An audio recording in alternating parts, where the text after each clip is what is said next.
Hello and welcome to The Week That Really Was with John McGurk and Sarah Ryan for this week ending the 17th of October 2025. It's been another eventful week in Irish and world politics. There was a motion of confidence in Simon Harris that was passed. There was a ceasefire in the Middle East. There was another contentious decision from Martin Nolan in the courts in relation to child sex abuse, which we will talk about. And of course, the presidential election rumbles on. And there was also some interesting figures about the return bottle deposit return scheme, which we will get into. So we have a lot to cover in this episode, which Sarah and I will walk through, but I'll start, as ever, by asking my co-host how she is, how her week was, and if there was anything exciting over in Sarah world. Not really. You came to my house for dinner, didn't you? I did. It was wonderful. I have to say, I met my dogs. I met Sarah's dogs. I mean, look, it's just a wonderful night because, I mean, first of all, I'm not blowing smoke up your backside here when I say that the food is Michelin star quality. And folks, if you're listening to this and you ever get no one will believe it.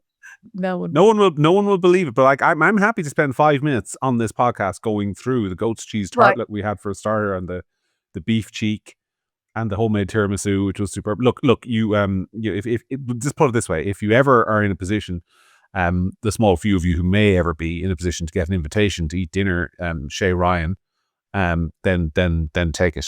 That's all I'm saying. It was the great. Dogs also liked you because you were They did. nervous about meeting the dogs. You know, the kids like you, but the dogs. Yeah, well, that's very important to me. It's very important to me that I'm popular in the canine world, and apparently I remain so. I'll tell you who might be a little bit less popular this week. We'll start off with this business of this motion of confidence in Simon Harris, because these things are foregone conclusions. Aintu announced they were going to put down a motion of no confidence in the Taoiseach. Everyone knew it was going to be rejected because the government have the numbers. People aren't going to collapse the government this early in the government's term. And the government decided they wanted to hold the debate this week rather than next week because they thought it might impact the presidential election. And it was fairly boring. The government won it handily. But what I thought was fascinating was the decision of Independent Ireland, that political party that I think a lot of people who are listeners to this channel kind of want to support and think could be a really effective opposition party. And then they've turned around and voted confidence in Simon Harris, which just, I mean, they're fully within their rights to do so. But as a strategic decision, just strikes me again as like, I am fascinated by the story of Independent Ireland because, I mean, they've such potential to really eat up space in a part of the electorate that feels unrepresented. And yet they keep doing things that to me seem strategically inexplicable. I'm just wondering if you have any idea of what their thinking might have been on this one. Absolutely no idea. Other than, I mean, look, if you're wandering around the halls of Leinster House, maybe you make friends with people and you want to play nice with them or something. I don't know. But you're in opposition, and there was definitely, I mean, I think that the Independent Ireland TDs are elected in a silo fashion. I think Michael Fitzmaurice or Michael Collins is elected as a TD regardless of whether they're in Independent Ireland or not. But I think that this definitely was an appetite there for a party such as Independent Ireland that would represent, you know, people on a number of key issues and be opposition. And it's not happening. And I don't know why. Excuse me. That's the first time I've ever sneezed on the podcast. I don't know why. Thanks, John. I don't know why that's happening, or I don't know what the strategic thinking might be there. I'm baffled because I haven't even looked online, but I know there's a lot of people who voted Independent Ireland because they thought that they had certain views or held certain views that would be completely at odds with everything that Simon Harris represents. And this motion of no confidence was brought around by Peadar Tóibín on the basis of performance regarding scoliosis, etc. And the only thing I can think of is that Independent Ireland are being silly and not voting for it on the basis that it's Peadar Tóibín who brought it forward. And if that's the case, well, that's pretty pathetic. And people should remember that. Look, we got to be fair here too. Or we got to be fair. I mean, and to be fair, you'd have to note a couple of things. First of all, that the decision to have a debate in terms of the confidence in Simon Harris is a stunt, right? It's a stunt. There was a foregone conclusion. There's absolutely no question that Simon Harris is going to have confidence voted in him. I mean, the first rule of politics is learn to count. So, I mean, it was literally, let's just have a debate about how bad Simon Harris is, which we will lose. That was the decision from Aintu. which is a stunt, right? And I think it is legitimate in some senses. You might say opposition TDs, maybe they're pissed off. Maybe they wanted to talk about something different this week. Maybe they wanted to raise issues in their own constituency or issues in their own policy area. And they thought that Aintu had hijacked the agenda by putting this on the agenda. And of course, the government then brought it forward. So TDs who had speaking time will have lost time. I have no idea whether Independent Ireland TDs were in that group or whether they weren't, but that will have happened. And I think it's legitimate. It's a legitimate criticism of Aintu to say that the motion of confidence in Simon Harris was a bit of a pointless political stunt. I mean, it had no bite. And if anything, what it does once that motion is passed is it kind of insulates Simon Harris for 6 months. So even if there is a major scandal in the next couple of weeks, something massive happens to him, the Dáil is toothless because under standing orders, it can't bring another motion with no confidence in him again for another 6 months. So essentially, it's confirmed him in his job for another 1/10 of the entire Dáil term. But by your maths, it wasn't going to make a difference anyway. You say the first rule of politics is to learn to count, but the second rule of politics, John, is every vote counts. And how you vote and why you vote and where you vote all matters. And it's now a matter of public record that the Independent Ireland TDs have voted confidence in Simon Harris. And these are TDs who are supposed to represent opposition and opposition to some of the things specifically that Simon Harris does. And so why would you not just vote against it? Look, I think your theory is correct for the record. And I mean, I think, Independent Ireland have a bad dose of this, but they're not the only ones on the kind of independent sort of right-leaning opposition benches. Some of these people who, and I make a point of never mentioning individual names on this podcast. People could probably guess them if they wanted to, but it's just, I do talk to some of these people and I don't want to break confidences. But some of them hate each other more than they love life, is how I get the impression. The petty rivalries and petty jealousies, and I won't work with this person and I won't talk to this other person, and we can't be seen to be on the same side of anything, and if you say white, I'll say black. I mean, it is as you've said, petty and pathetic. I just find it very sad. I mean, if you can't work together to get something done, you'll never get anything done. I mean, I use the example, I'm very proud of what we've accomplished in Gript. I mean, people who read Gript on a weekly basis will know that I work with people in Gript with whom I have some fundamental disagreements. I mean, I'm not ashamed to say that my colleague Niamh and I would disagree on an awful lot. We agree on an awful lot too. But being able to work together with people who you don't agree with on everything to accomplish something that you sort of mutually agree is important, that's a fundamental political skill. And while these people on the sort of centre-right of Irish, I should say, by the way, Niamh is not the only person in Gript I have disagreements with. Like Gary, my deputy editor, and I wouldn't agree on everything. Ben and I don't agree on everything. It would be normal to have disagreements. But what's not normal is to just constantly be in this state of perma warfare. And I do think Independent Ireland have strategic questions to answer in terms of a lot of the strategic calls they've been making recently. I think it's fascinating. It's a fascinating micro story. Well, yeah, but I think also to take it back let's pull it back a little bit. I think you're making a couple of assumptions there. So often on this podcast, we would talk about, I would talk about people in Labour or we'll just say on the left, who I actually don't believe in my heart of hearts that they believe the ideological position they take, but they take an ideological position on things because it's politically convenient for them to do so.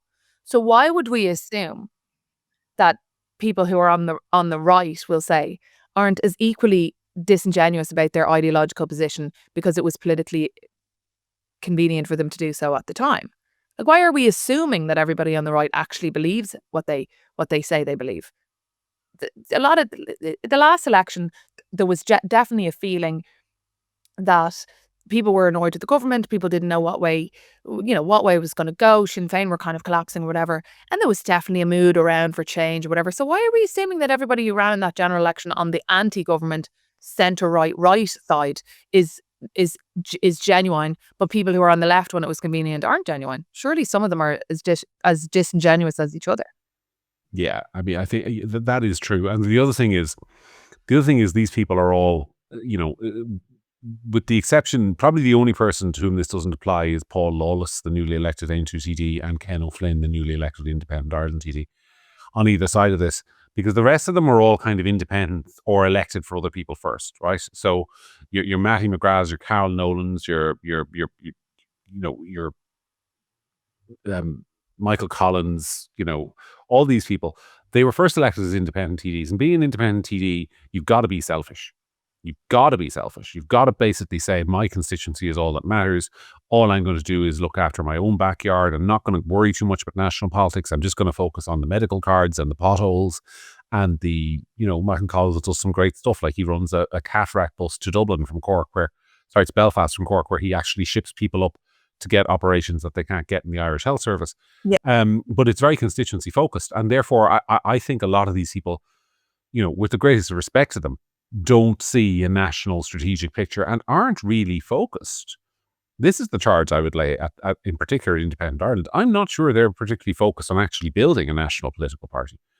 I mean, I just think the whole operation, and whoever's running it behind the scenes, by the way, is a little bit disjointed, is the kindest word I would use. You're being very kind this week. Something gotten into you? I feel like I'm always having a pop at Independent Ireland, and I want to emphasize there's some really good people in that organization. I think they've achieved something noteworthy in getting the votes and support that they have, but I just feel that I've tried the brutal approach, so maybe I'll just try the nice approach. It feels a little bit disjointed. They're blowing it, is what you're saying. Those are your words. They're not mine. Not that I'm going to contradict you, but they're not my words.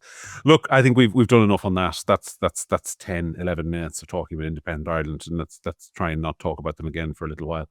I wanted to talk this week about the deposit return scheme, and there was quite a bit of flurry this week on foot of a story, I think in the Sunday Business Post, which was then highlighted by former presidential candidate Nick Delahanty, about the sheer piles of money that thing is piling up. Millions and millions in the bank. The executives, sharing 1.1 million, I think, in directors' payments last year. And meanwhile, I don't think there's any real evidence that it's accomplishing anything of note. What's your opinion on it?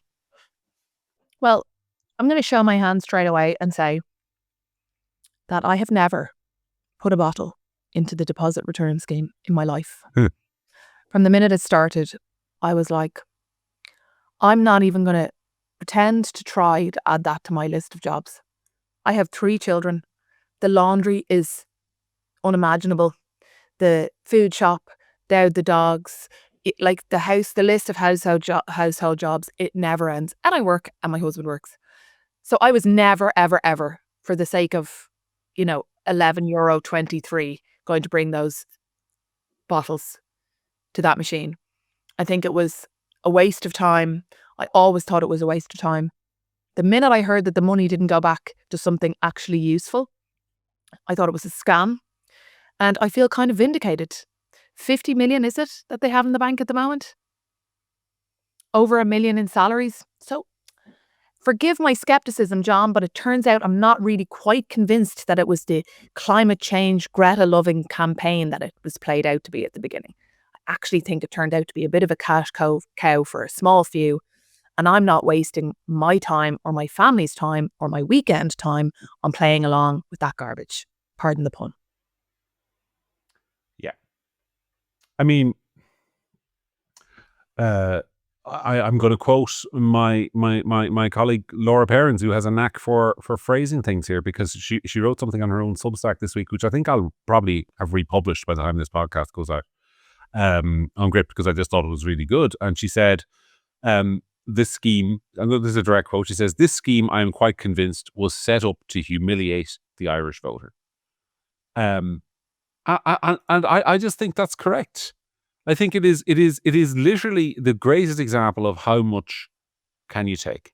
So you go to the shop, you do your shopping, you buy all your bottles of stuff, you bring them home, you drink them, you have to store your bottles somewhere in the kitchen where they might smell or whatever. Another bin, another pile of a whole other bin. You put them in the box. You got to take them down to the supermarket. You got to put them in a trolley. You got to march in like a homeless person with your big pile of empty bottles. And that's no knock on homeless people, by the way, but you got to march in with a trolley. And by the way, you have to put them in one by one. Yeah. One by one, John. I mean, You stand there at a queue, yeah. like a fool. You put them in one by one. And you know, at the end you get 13. Jeepers, the sneezing is contagious. Sorry. Excuse me. At the end you get 13 euros or something back. Like and it's the same net effect as if you just put them in your green bin at home, which you could have done beforehand, and people are making money off you in doing so. Like, it is literally like, how much can we humiliate these fools, and they'll still take it. I am like you. I'm sorry now, this is a point of pride. And I'm not insulting anyone individually who, out of the goodness of their conscience or whatever, goes and does this stuff. But I'm not doing it either. I've never used one of those machines. I'm just paying the tax, which is what it is. It's just a tax on not being humiliated. That's what it is. That 15-cent charge. The only thing I think that I've been like, oh, that's kind of a smart idea, is, you know, in workplaces and stuff now, people throw them all into a box, and then it goes to a charity. The surplus goes to a charity. Okay, fine. Mm-hmm. Like, that's a kind of a, like, I'm happy with it going to charity, but it is a bullshit scheme. I called it from the very beginning. The minute I knew that the money was going nowhere, I was like, mm-mm. And then they didn't work. And one by one, as the kids are screaming, you know, you've just done the food shop, you've dragged this bag, kids are all pulling out of you. One by one, you're putting the little plastic My Waddy bottles that they use for school in. Spare me. I would pay somebody €50 to not do that. So €13 or what, €6 or whatever. No, I can't. It's just too much. It becomes too much. I know it seems like a trivial thing, but if you're really time poor, and a lot of people are time poor, that is just another job on top of all the other jobs, and I'm just not doing it. Look, I'm just a big believer. I'm not a big lawbreaker. And of course, it's not against the law not to bring your bottles back to the deposit return scheme. You just don't get your 15-cent deposit back. So it's not against the law. But I really object to stuff that the government does that treats me like an idiot. Yeah. One of them is, you must pay for RTE. No, not doing it. Put me in prison. Not doing it. I am not paying for that shite. I don't watch it. It is an insult to the intelligence of the electors. And when they're insulting my intelligence, I'm not going to go, you know, not that I think I'm massively intelligent or anything, but you're insulting the intelligence of an average person. So, not doing that. And I am not going to do something that is an insult to my intelligence as well, which is telling me that I have to carry a whole load of plastic bottles. You know, by the way, I live in the countryside.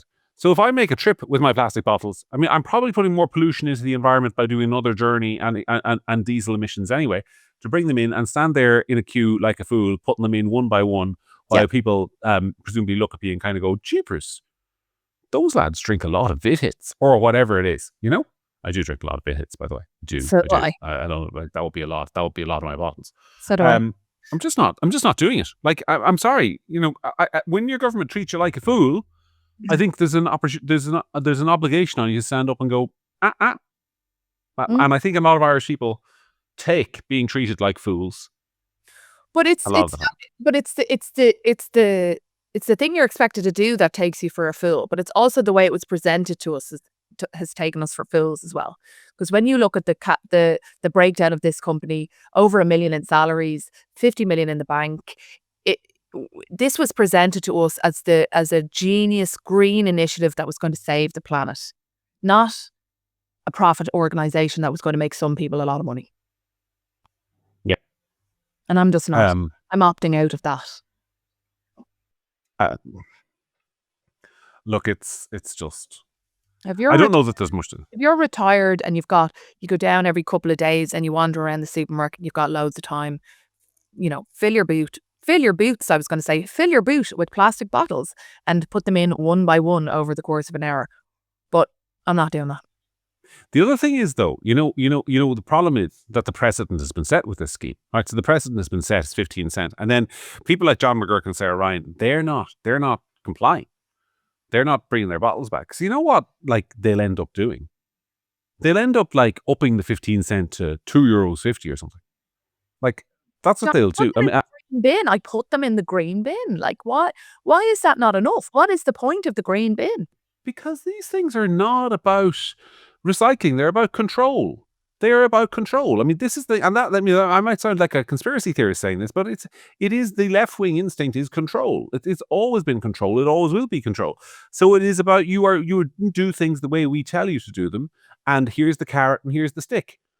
I mean, this is basic Irish policymaking. It is about controlling the voters. It's about asserting their will over you. This is why Laura calls it a humiliation ritual. It is a humiliation ritual. It is, we are the boss, and we are going to make you do this stupid trip with your empty bottles to the bottle return scheme, and you are going to stand there like a fool and put them in one by one and hope that the computer doesn't say no and say, well, this bottle doesn't have the right label on it. And all that nonsense that it does. And you are going to stand there and you are going to spend 15 to 20 minutes of your time doing this, and you're going to get paid at the end of it €11.90 back, which you can use as a voucher in that particular shop. It is. I mean, I know. Look, I'm not saying €11.90 is worthless. I'm not saying that, but I'm saying, if you think about it in terms of the time you spend putting the bottles in to get that €11.90 back, the government isn't even paying you minimum wage. And by the way, you're not even getting paid. They're just giving you your own money back. So you're not even getting paid. You're just being made give up your time to claim back money that was already yours. Because food want to show you who's boss. Money that was put on food items that are more expensive in a cost of living crisis where food is getting more expensive anyway. It's an outrage. I mean, it's the kind of thing that if you try to do that now as the French, and God knows the French are in a bit of difficulty themselves. If you tried to do that now in the French, they'd burn Paris to the ground. I mean, they don't need much of an excuse, but they would. They'd say, we're not taking this. They love an L riot in France, so they do. They do. And maybe that will be an overreaction, but I don't think so. But sometimes I think I wish we had a little bit more of that spirit in us. Just a little bit more of the, you know what I mean? Like, why do we have to lie down and take everything? Conor Fitzgerald, a friend of the podcast, did, and if you find Conor on Substack, he did an excellent piece this week, and it was on your favorite topic. It was on the Gender Recognition Act, trannies, and he was making the point that when he talks to people and he explains to them the contents of the Gender Recognition Act, that you can just change your gender by signing a form. And that's it. People actively tell him that he's lying. That they don't believe that the law is the law. Like the amount of people who come back to me later and been like, "Oh, that thing you were saying a couple of years ago, you were right." Yep. Right. They thought I was being mental. Yeah, but the thing is, Conor makes the point in his piece that those people, once they learn the truth, you think they get really angry, but they don't. Why not? They still continue to be more afraid of rocking the boat than they are of shaking the political system up. And they will actually accept that the average Irish voter's unwillingness to rock the boat is the reason for much of the kind of extremity in policy, because you will accept any humiliation rather than to be seen to be the person who stands up and shouts and says this is bullshit, because you don't want to be part of the awkward squad. And I think that's a very keen psychological insight into much of what we call Middle Ireland. It reminds me of, do you remember in Father Ted, there used to be, I can't even remember what the episode was, because I think it happened on more than one occasion, where there'd be like a crowd of people and then there'd be a big revelation. And so say Father Ted would be like, and that man was John McGurk. And then there'd be all this rubber, and the whole crowd would start kind of going mad or whatever. And then it would die down. And at the end, you just hear someone going, fucking hell. And every time, it was just there would always be this rubber, and then you just hear, fucking hell at the end. And myself and my brother used to say it to each other all the time at kind of random moments when it was, appropriate. And it makes me think of that we're all like rabble, and then somebody at the end might be like, oh no, but nobody does anything. I was in an all-boys school. in St. McCartan's College in Monaghan, my alma mater, fine school. But I have to say, your story reminds me that we owe an apology, the boys who were in my class, to Miss Ferry, who was the science or biology, I can't remember what she taught, but she was teacher class in this big, huge big, huge, kind of massive science hall that had a real echo where you couldn't really determine where sound was coming from. Yeah. And there were about 3 weeks in sort of the early 2000s when you were in our Leaving Cert classes where every time she turned her back on us, somebody would go, fucking hell. Yeah, but that's where it comes from. She had no idea where it was coming from. It's terrible. But yeah, we someone said to me the other day, because we've talked about it a few times, the Conor McGregor quote, that like, you'll do nothing should be the kind of phrase of this podcast, because people will say, oh my God, you were right about the Gender Recognition Act. I had no idea that a man could go into the toilet, but you'll do nothing. Well, that is true. It's true of the voters as well as everybody else. Like, this is the thing. You'll do nothing. And they know it. They know it. Anyway, let's talk about somebody on the comments was like last week, you shouldn't tell us you're changing topics. You should just change topics. Well, no, I'm going to tell you we're changing topics because like some people might want to skip to this part of the podcast or anyway. You were telling me off air. So Sarah had a great time this week. She was, because like I wrote this piece about Donald Trump, delivering peace, and then she was, what was it you tweeted? Oh, I tweeted your article and I said, love means never having to say you're sorry. I don't think I have anything to apologize for. I know, you don't have to say sorry. Look, people get sick and then they take medication. What is the cure for TDS? If you read that article, I mean, I don't think. I mean, first of all, I think the article, if you're listening to this podcast and for some reason you don't read every word I write, which I just think makes sure some listeners read everything I write, so But it's understandable. People have busy lives. I wrote a piece basically saying that Irish politicians owe Donald Trump an apology because they've thought for years that he was an idiot and an aberration. And some people said, yeah, but John, but you thought he was an idiot and an aberration. Some people said, I'm going to say that. I'm going to say that. I'm going to say that. Some people. John, what are you talking about? Like, people who listen to this podcast will recall that I said, now I was wrong, I will admit on the timing. I thought it would be faster. But I said that the only person who would, and I stand by this, and somebody I know today said to me, and this person I told you about him off air, has worse TDS than you. He said, yeah, that not only Donald Trump would have done this. Hostages are home. There's a ceasefire. And don't tell me for a second that Kamala Harris would have gone in there and managed that. No, but I'm not trying to say that. Okay, but I think so. Like maybe like you also should say sorry to Donald Trump because I know he's a regular listener. I'm not going to say sorry to him because I think it's true. There are two things to be true at once. First of all, it can be true that nobody else could have delivered the peace deal that was delivered this week.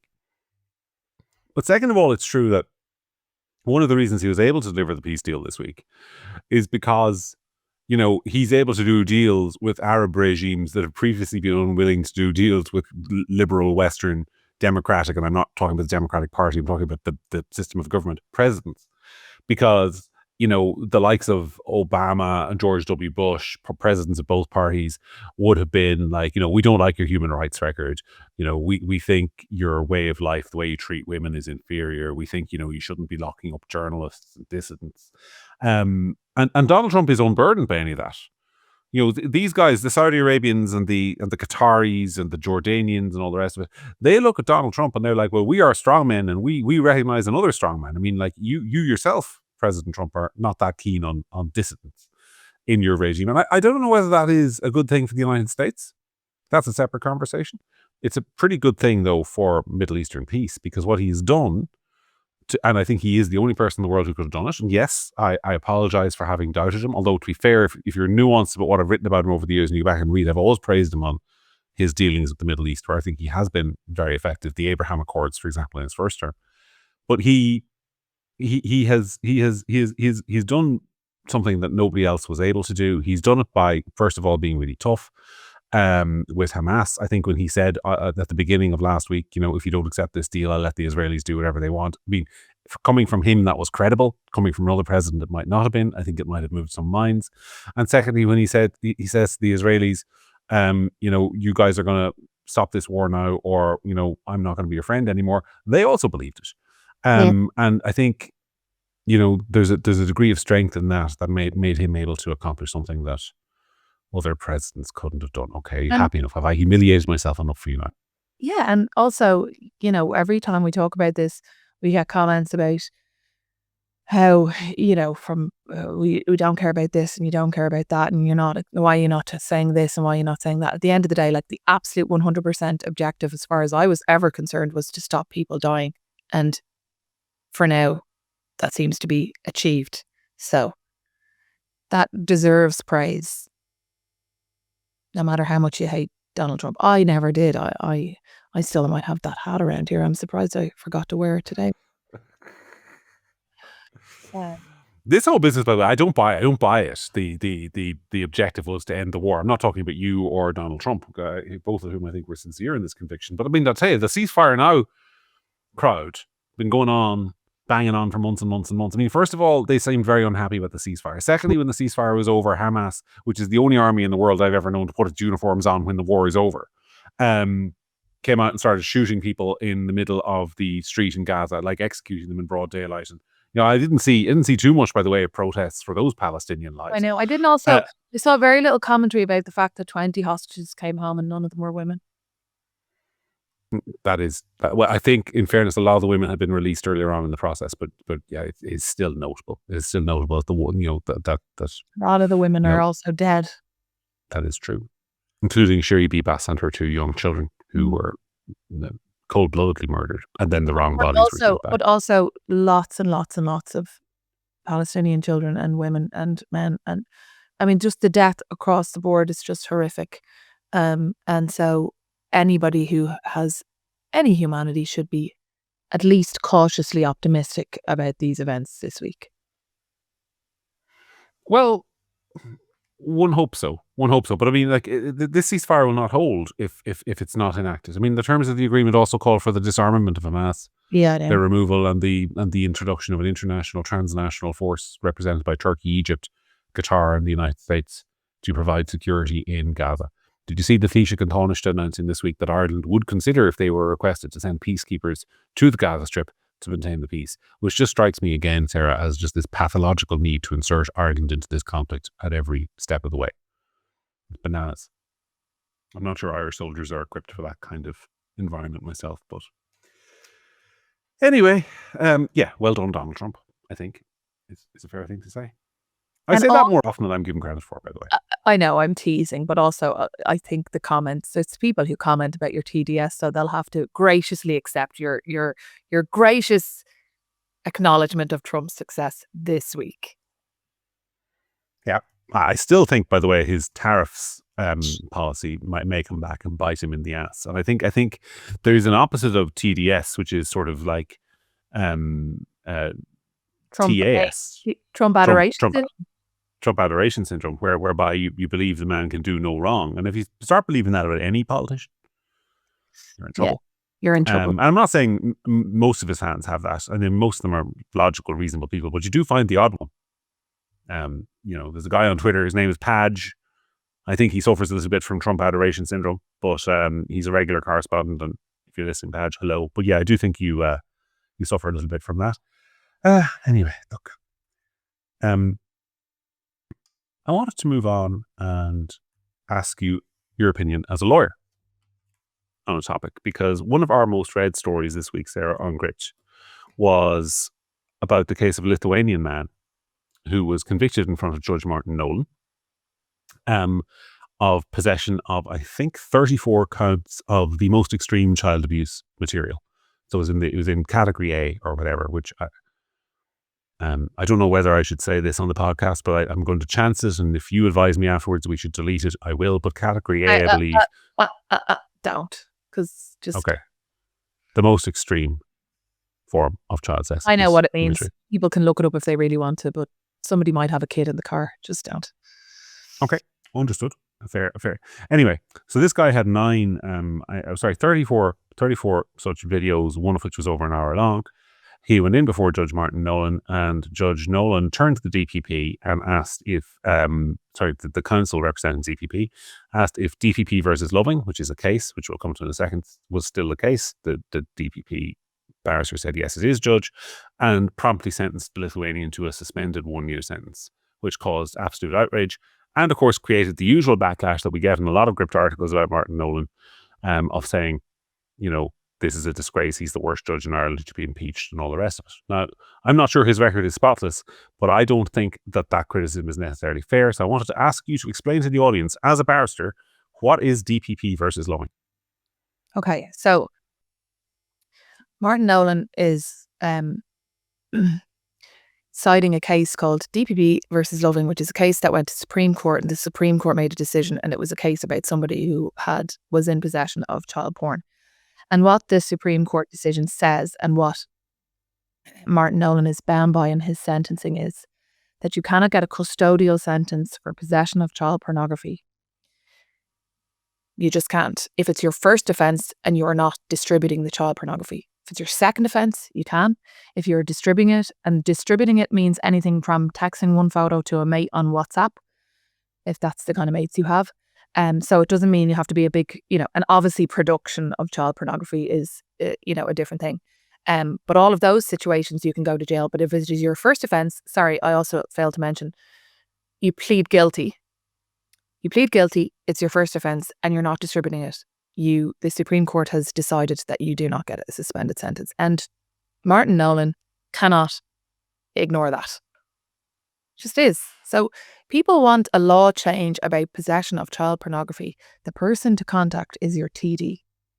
This is not blaming Martin Nolan. Martin Nolan cannot sentence somebody to a custodial sentence for possession of child porn because of the precedent set in DPP versus Loving. Yeah, look it up. People can just look up. It's like, you'll never forget the name. It's a very ironic case name. Yeah, it was about an American called Carl Loving, as I recall.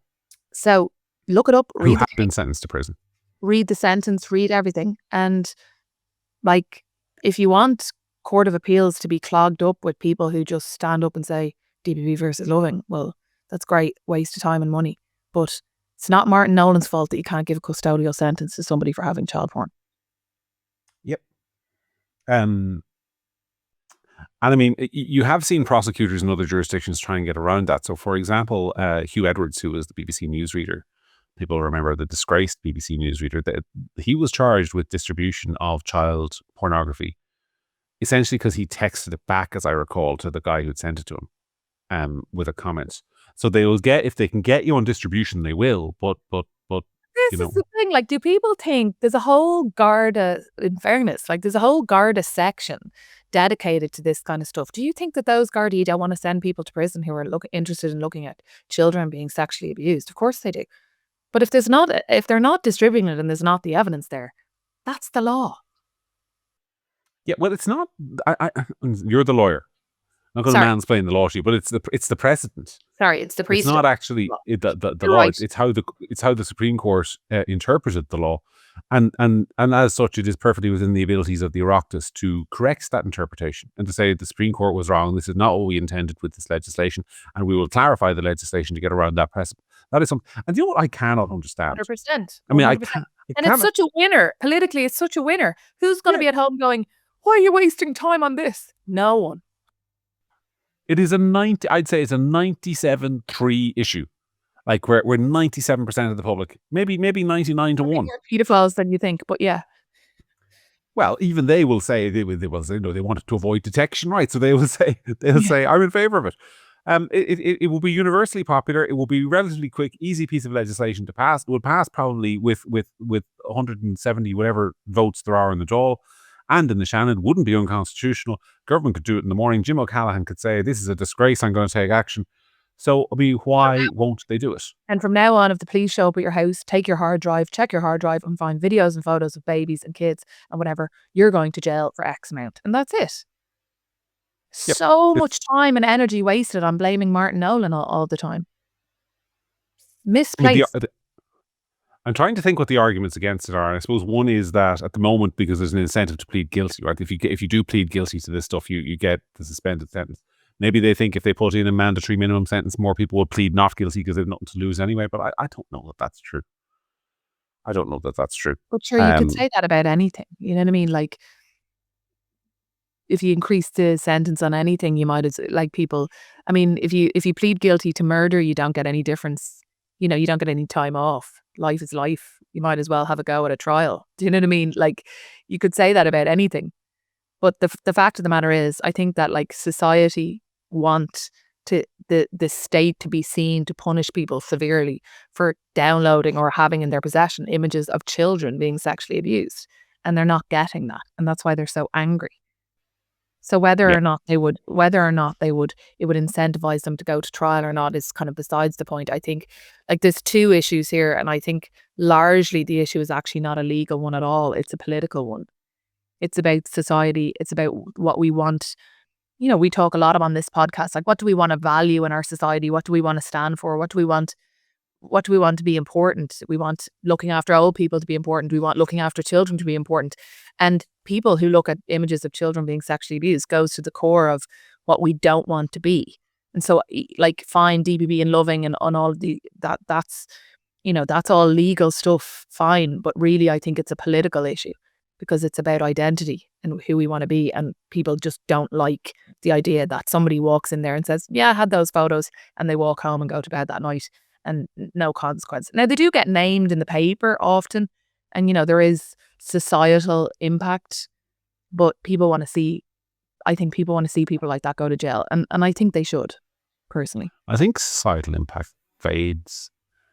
You know, I like the thing is, you know, before I did my current job, I used to be in public relations. And what I always used to say to clients was like, it is an old cliche, right? Today's newspaper is next week's chip paper. People don't retain information. Like if somebody has been convicted of child pornography, child sex abuse, viewing images, yes, they'll have a criminal record. Yes, they'll show up in Garda vetting and all the rest of it. Yes, they'll be front page news for a week or two, but outside of that person's immediate community, outside of the immediate family, that social stigma won't really follow them if they're smart. If they stay away, if they move town, for example, or, you know, and they're not working with children, you know, and as you say, they just forget. Like I met somebody, and I'm going to be really careful now not to say the name, but I met somebody a few weeks ago that I had heard, that I knew a long time ago, and that in the interim I had heard a piece of absolutely scandalous and salacious gossip about, and this person had done this thing, and then I met them in the street and I completely forgot. You know the way, like a long period, I just completely forgot about that entire story. So it was like chatting to them for ages, like, oh yeah. Now it wasn't anything, by the way, just to be clear, it wasn't anything to do with like criminality or anything. It was more a personal life scandal. And chatted to them for ages. And then an hour later after walking away, I was like, oh my God, I forgot all about that. You know, like you do forget. Your life moves on. You forget. I'm just writing down here, ask Sarah about gossip who after that is. podcast. Yeah. Okay. But you know, you're right. Like life moves on. People move on. But I think that people want to see somebody who's, you know, looking at that kind of stuff go to jail. But if they do, that's a matter for their TD. And I think they're right to want that. But again, like it's another one. It comes back to, I mean, if I have a theme in this week's podcast, it is the public putting up with stuff that they shouldn't put up with. Because like, God knows, I mean, they don't put up with this. They protest about Martin Nolan. They comment about Martin Nolan, and they're maybe I think that the Martin Nolan is a very convenient mudguard for a lot of TDs in Leinster House, and I think that people don't do nothing about this. They have an opinion, but if the TDs started to feel a bit of pressure, I mean, I also think maybe part of the reason why they haven't done this legislative change is because nobody really contacts them that much and asks them to. Look, I did a piece, one of the first pieces I did for Gript that got a very big audience, just full disclosure, was, you know, it must have been 2020. It was years ago, and I did a piece, and the headline of it was, you can look it up, but probably need to be a subscriber to read it at this stage because they archive out. But it was called "It's Time to Impeach Judge Martin Nolan and Remove Him from the Bench." And a lot of the cases I referenced. Did you? I did, yeah, I did. I'll send it to you afterwards if you haven't read it. And a lot of the cases I referenced in that piece are not child sex abuse imagery. A lot of them are. I mean, one case that stuck with me was where you know, a 15-year-old girl had accepted a lift with somebody she'd gotten into the van and the gentleman had started, he'd exposed himself to her, put it that way, and decided to interfere with himself in her presence, and then let her out of the van again. And that was a suspended sentence. And I think that crimes like that against underage children should be more harshly punished. And maybe there's a DPP versus Loving for that, but I think in general the pattern, I think the public over the last number of years, and Martin Nolan has always been in charge of that particular court, so he does get the brunt of it.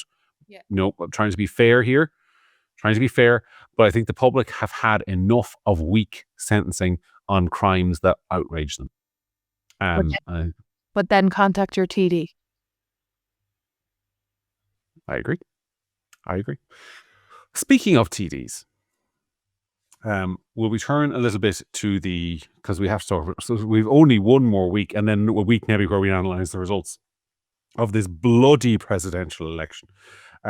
Before this podcast started recording, and if I didn't mention at the start, we are recording on Wednesday night rather than Thursday because of a number of factors, one of which is that I'm in Eden at the weekend for the Battle of Ideas Festival, and if you're there, come and say hello. And if you're in London and you're not going to the Battle of Ideas Festival, you should be. I think some tickets are still available, so look it up on the website. We are just in our group chat as I am talking. We are texting our top secret source to see what the information is about the Irish Times MRBI poll, which will... Our friend. So a few people ask who he is. He says no, nothing. But by the time you watch this, we will know what the Irish Times MRBI poll said. Although the indications that Sarah and I are both getting, this will be a good test of whether our sources are any good or not, is that it will yet again confirm the trend that Heather Humphreys' campaign is struggling and Catherine Connolly's is going very well. I think here's what I'm beginning to think. I'm beginning to get this feeling, right? That so I'm 100% convinced, save for something dramatic happening in the next week, that Catherine Connolly has it in the bag. But I'm beginning to get the feeling that we could get into highest margin ever kind of territory. Okay, I'm skeptical of that now, I have to say. Well, go on. What's the widest margin? So the last time there was two candidates in the presidential election was what? 1970 or something? You put me on the spot there. I think it was De Valera versus O'Higgins, but I could be wrong. That was 52-48. Yeah. So okay. So what do you think the margin's going to be here? I think the margin could be 10. I just genuinely don't know. Look, with this kind of thing, I would be much more confident predicting it after I see the turnout on the day, because I think it really depends on who votes. My theory of the reason why I think she's going to win is that I think turnout at the last election, when there were 6 candidates, was 43%. 43%. That was in 2018. I don't see how it could possibly be higher than that. I think turnout of 30. I think the fallout, the turnout will be in the 30s, and potentially even low 30s. The turnout will be in the low 30s. The spoiled vote is going to be high. There's going to be a number of people, and by the way, we should actually have a conversation about this. There's going to be a number of people who are going to vote for Jim Gavin because they think they're making some kind of point. I think that's a mistake. We can get back to that in a second. I think Heather Humphreys' campaign has just not gotten off the ground at all. I think all of the motivated voters are Catherine Connolly voters. I think that they have a spring in their step going out to vote. I don't think the Heather Humphreys do. I think it's going to be a bad day for Heather Humphreys and Fine Gael and Fianna Fáil, because there's this kind of going to be this weird kind of comedic thing of like how many votes Jim Gavin gets, and I think and whether or not they get their deposit back as by accident. I think that's unlikely, but still. I think Catherine Connolly's campaign is not even that good, but I think that she's last man standing, and the Fine Gael campaign is terrible. Heather Humphreys is not really... I think she's better, in fairness to her, than she's been, if that makes sense. I think she's capable of better politicking than we've seen in this campaign. And I just think overall disaster. I don't want to spend too much time on the punditry of who's going to win, but I think I broadly agree with your analysis. But the reason I'm not going to say it's going to be a landslide is because I don't know how big. If you're correct, and I think there's about 20% of the electorate that's highly motivated to vote for Connolly who'll turn out in greater numbers than the rest of us. I think that is what will happen. How big it'll be, I don't know. What I'm fascinated by is how terrible the Humphreys campaign is. Like, I call this the something and nothing election. Like, we've had these comments from Ivan Yates about how Fine Gael need to smear the bejesus out of Catherine Connolly. That's what he said. But I think that covers a fundamental problem for them, because the problem is Catherine Connolly is something. And the question they've turned the election onto is this something good or bad? Is Catherine Connolly good or bad? And if you think she's good, vote for her. And if you don't, vote for Heather Humphreys. But Heather Humphreys is basically been presented as nothing. She's the safety valve. She's the I will do nothing in the Rs. I'm not saying she's saying this, but this is how it's being presented to us. Like, she's the nothing option. Do you vote for something? Do you vote for nothing? Do you stay at home? And I think the Heather Humphreys don't know anything about her. Like Catherine Connolly, I mean, and I'm bored, so I'm barely watching. Catherine Connolly is good at keepy uppies. She's got 7 brothers and 7 sisters or something. You know, she's like that. She's talking about different things. Honest to God, I'm not trying to be smart, but what I know about Heather Humphreys is that she has a cat. Do you know, it's a dog? I think it's a dog. Whatever. Scottish Terrier. But look, I know a little bit about Heather Humphreys. I don't know Heather Humphreys. I don't know her. I'm not going to make claims to say that we are pals or anything, but I know her background. I know where she's from. I know some people who are related to her. I know people who know her well. And what strikes me is like Fine Gael, the far left candidate is able to tell us all her values and what she believes in and who she is and where she's come and what shapes her. And Fine Gael, this party that pretends to represent Middle Ireland, is unable to articulate a moral vision of Middle Ireland. I could do it better than they can. I mean, Heather Humphreys is a God-fearing Christian Presbyterian from the border counties who believes in hard work. She believes in honesty. She believes in sound money. She believes in not spending more than you earn. She believes in the importance of family and grandchildren and farming and that rural way of life. And she's been unable to articulate that. She's been unable to say, this is who I am and this is what I believe. Instead, she's been like, I have a dog. I have a dog, a wee dog, and I love the dog. And I'll be the president. I mean, part of that is she's a bad communicator, but part of it is she's getting really, really bad advice. Yeah. But this is what I said a while ago. It's like Fianna Fáil and Fine Gael have all this money and all these people on big salaries, and they're going out of the traps with, like, you know, a piece, let's just say 20% of the voters, no matter what they do, they've got 20% as a starting point, minimum, maybe 25. And they just don't do politicking good. They just don't. Like, they don't. Is someone actually being paid to run that Heather Humphreys campaign? I'd say multiple people are, because Fine Gael have a headquarters. They have people who work there. Somebody will have been made director of elections who's on a salary, probably a TD, but there'll be somebody in Fine Gael headquarters who's paid to manage that campaign, run that campaign, and that person is earning a salary and the campaign is shit. Look, the other thing is it's so inauthentic. I mean, the most telling moment for me in the Heather Humphreys campaign this week was when poor Heather was sent out to say, I support the Occupied Territories Bill and I want to see services included in it. Lies. Totally. I mean, lies. Heather Humphreys does not, I'm not saying politically. I mean, obviously you take her at her word. This is her political position. This is how she'd vote if she's still in the Dáil. She no more supports the Occupied Territories Bill or thinks there should be services in it than the man on the moon. She thinks it's a load of nonsense. I know that, you know that, the country knows it. But she's being sent out there because Fine Gael have lost the ability to fight the left on anything. They actually don't know how to win the argument. All they can do is copy them and say, Heather, you nobody who cares about whether there is services in the Occupied Territories Bill is voting for Heather Humphreys anyway.